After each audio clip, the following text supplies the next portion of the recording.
1 year removed from their national championship berth, the Notre Dame Fighting Irish are returning Jeremiah Love at running back, who is one of the favorites to potentially win the Heisman Trophy if it doesn't go to a quarterback this season.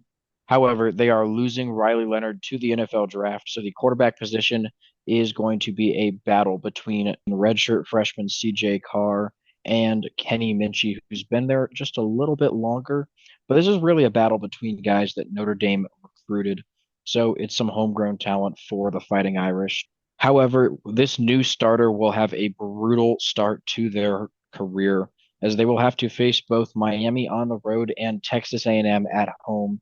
This is a very front-loaded schedule for the Fighting Irish. It does cool off quite a bit though as we get towards the end. Yeah, Miami's big story is they brought in Carson Beck from Georgia to replace Cam Ward after his spectacular season. We saw Cam Ward go number one in the NFL draft.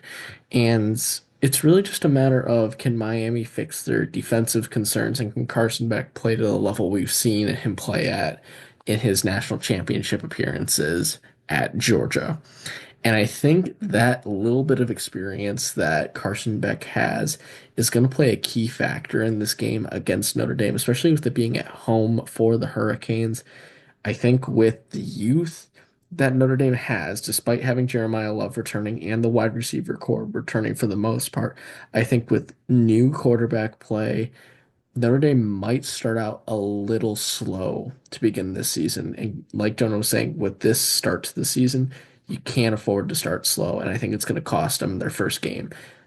One game removed from that national championship appearance, they will lose once again to Miami. Yeah, I think it's going to be a close one for sure, but really this all comes down to Carson Beck. And if you've been watching our videos for a while, you know that Connor and I aren't super high on Carson Beck, but like Connor was saying, experience and home field advantage is what's going to do Notre Dame in.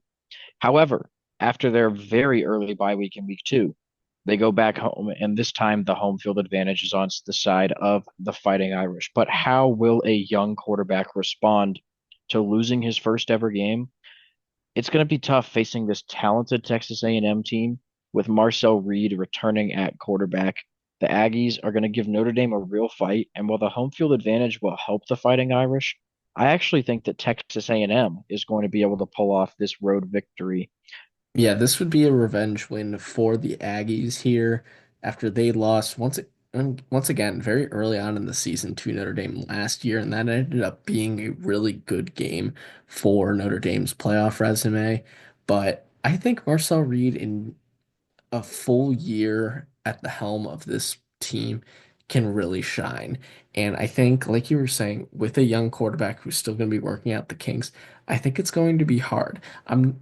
I want to preface this too. I don't think Notre Dame is going to be bad. I just think having lost such a key contributor to your offense, because Riley Leonard was a great passer, but they really used him in the run game. That was a great setup for Jeremiah Love.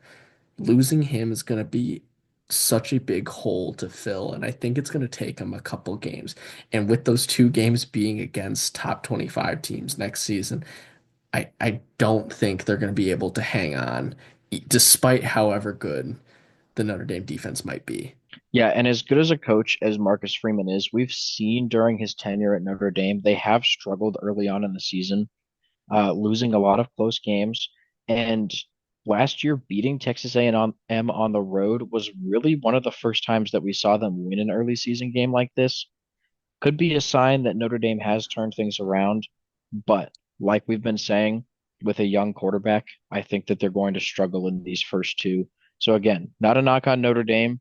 This is just a tough way to start out with a brand new starter. So I think they're going to end up being 0-2 heading into that Purdue game. Yeah, but that Purdue game, they're going to get on the right track real quick right there. Purdue doesn't have anyone to write home about losing their primary offensive playmaker, Max Clare, to the transfer portal. He is now at Ohio State. And just considering that tight end was your best playmaker, that's kind of rough for the rest of your team. So Notre Dame will get in the win column here against Purdue. Yeah, Purdue should be a really easy win for the Fighting Irish. Moving on to the next week, facing Arkansas on the road. The Razorbacks going to be a pretty solid team once again in 2025. They have a very difficult schedule, but Taylor Green is a solid starting quarterback. I think he's going to give them a good chance to pull out this win at home. However, this is where I think Notre Dame continues to right the ship, and they'll pick up, honestly, a pretty solid win for a young quarterback in his early career, a road win against Arkansas to move back to 500. Yeah, you kind of hit it on the head there. Taylor Green is a very gifted athlete, but I just think the supporting cast around him is not going to be able to compete with this Notre Dame team that's really fighting for their playoff chances now. And like you were saying, Arkansas is definitely still a pretty decent team. We saw them pull off that upset against Tennessee last year. They definitely have possibilities, but I do think Notre Dame will be the more talented team here. Moving on to Boise State. Now, Boise State, after their college football playoff appearance, after winning the Mountain West, has lost Ashton Jeanty to the NFL, and he was, without a doubt, their best player last season. But they do have Maddox Madsen returning as their starting quarterback, along with a couple weapons, and really bringing in some solid transfers and recruits after their incredible season last year. And I think Boise State can still be a competitive team even without Ash Genty. Obviously, it's going to be a big hole to fill. They're never really going to get to that same level. But Boise State will still be competitive, but they're not going to be a match for this Notre Dame team. Jeremiah Love will be the best player in this game. They're going to be in control pretty much from start to finish, especially with it being at South Bend. Yeah, I think it's kind of interesting how the script is flipped in that one. Notre Dame will have the best running back in this matchup instead of Boise State, where every single game last year they had the best running back on the field. Next up is going to be NC State. After Grayson McCall retired early in the season, CJ Bailey took over at quarterback, and he had a very solid year. This NC State team, while they were a little bit disappointing, their expectations were for Grayson McCall at the starting quarterback position. With CJ Bailey, they really did a good job at having a freshman at quarterback. Now, under year two, I think we're going to see some improvement from NC State. This is definitely a game that Notre Dame needs to watch out for heading into one of their rivalry matchups with USC the next week. Potential trap game here. However, we are going to go with the Fighting Irish to move to 4-2, but don't expect this one to be a blowout. I think that the Wolfpack could make this a very close game. Without a doubt, especially because they are so young, but that youth is going to be the difference maker for why we're going to pick Notre Dame. Because even though they're going to have a young quarterback or an inexperienced quarterback, the rest of the team has played together for at least a season, especially on the defensive side of the ball. So they're really going to have the experience advantage in this one. And then speaking of that rivalry game with USC, we saw it last year. It was a pretty close game at USC until Jordan Mailata threw back-to-back pick sixes and really just put the game out of reach for the Trojans. Now, Jordan Mailata, will he be able to get his revenge here? I don't know, especially with it being at South Bend. That's a long road trip for the Trojans to make. Even with some of the key departures, he's still going to have a very solid receiving core with Mekhi Lemon, who is one of the top wide receiver prospects for the 2026 NFL draft. It's really just going to come down to can Lincoln Riley make some steps forward with that defense. Defense certainly has been an issue for the Trojans, which is another reason why Notre Dame, even with an inexperienced quarterback, will likely be able to move the football and, when it comes down to it, get this win at home.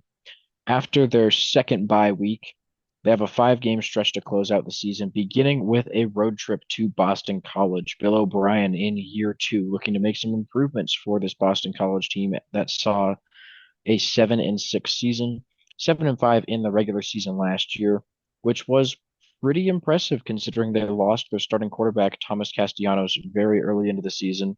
He since transferred to Florida State, and now Boston College is probably going to be pretty similar talent-wise as they were last season. However, I do think that Notre Dame on the road here is going to be the better team. Home field advantage not going to play much of a factor into this one. The Irish will move to 6-2. Then they get a rematch against Navy. Last year, I believe they played Navy at Yankee Stadium, if I remember correctly, and they blew the midshipmen out of the water. Blake Horvath, after a phenomenal season, did get stopped by this Notre Dame defense, but he is coming back and he might be looking for some revenge against the Fighting Irish. I just don't think in South Bend they will be able to get it done. Maybe he has a better showing than he did last season against Notre Dame, but I do think that the Fighting Irish are just the better team overall. Yeah, Notre Dame should be able to pull out that win once again this season, especially at home. However, their next game, probably one of their toughest games of the season, definitely the toughest one since facing Texas A&M. Pitt is going to have a very solid team in 2025, returning Eli Holstein at the quarterback position. And overall, they're going to have a good defense and just a very talented team that will be able to compete with Notre Dame. They have the home field advantage as well. This is no gimme for the Fighting Irish, but with those two early season losses, like Connor mentioned earlier in the video, Notre Dame is fighting for their chance at the college football playoffs, and I think they're going to come in clutch here with a very, very close win against Pitt on the road. And if Pitt's playing as good as they were for the first half of the season last year, for this entire season, this is going to be one of those quality wins that might be able to get Notre Dame into the college football playoff conversation with only 2 games left on their schedule against pretty easy teams. First up is Syracuse. Syracuse losing Kyle McCord to the NFL draft, focal point of their offense last year, led the league in passing yards and they lose their top wide receiver to the transfer portal. I just don't really see how Syracuse is going to be able to bounce back and be just as competitive as they were last year. So I think this is going to be a pretty easy win for the Fighting Irish at home. And then with the Stanford game after that, Stanford is just in such a rough spot. They have really no quarterback, no weapons around them. And even though this is a long road trip for the Fighting Irish, the home field advantage that the Cardinal bring is not very good. So Notre Dame should be able to finish the year off with 2 wins there and hopefully able to salvage a playoff spot. Yeah, I think being on a 10-game win streak is definitely going to help them in that playoff conversation. But with the strength of schedule, if there's a lot of other 10 and 2 teams out there, Notre Dame might still be at the bottom of that list. Definitely going to be an interesting conversation when we get around to selecting our playoff teams based on our predictions. Our way too early projection for the Fighting Irish was 9.95 wins with an 11 and 1 prediction. Obviously, that prediction has changed down to 10 and 2. The projection also down to 9.45 and 2.55. A lot of that was giving a little bit more credit to those teams they have to face early on in the season, especially having a very young quarterback, as well as that Pitt game being a lot closer than we originally were expecting it to be. So we are predicting Notre Dame to go 10 and 2 this season. The floor, however, going to be 8 and 4, seeing a loss at Pitt and potentially something like Boise State, NC State could be the road matchup against Arkansas, something along those lines. So floor, I do think is 8 and 4 for the Fighting Irish. The ceiling, though, undefeated. If they get through those first 2 games, looking very, very good for Notre Dame to end up 12 and 0 in the regular season.